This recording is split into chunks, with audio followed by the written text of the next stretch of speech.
ఎందుకో పొద్దున్నే లేవగానే బాగా ఆకలి అనిపించింది. అందుకే వెంటనే దగ్గరలో దిల్సుఖ్ నగర్లో ఉన్న ఖాద్యం అనే హోటల్కి వెళ్ళాను.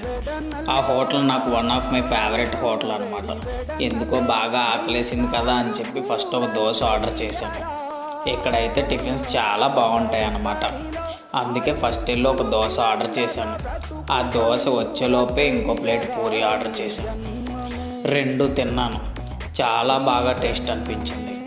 దిల్సుఖ్ నగర్లో ఖాద్యం అనే హోటల్ అనమాట ఇది. సో దీని తర్వాత మళ్ళీ సాయంత్రం ఆకలి స్నాక్స్ తిన్నాను, మళ్ళీ అదే హోటల్కి వచ్చాను.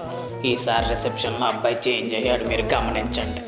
ఒక ప్లేట్ బజ్జీ ఆర్డర్ చేశాను.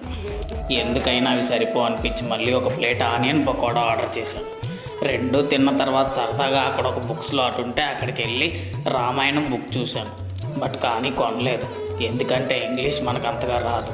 వచ్చేటప్పుడు గణేష్ ఆగమనం జరుగుతుంటే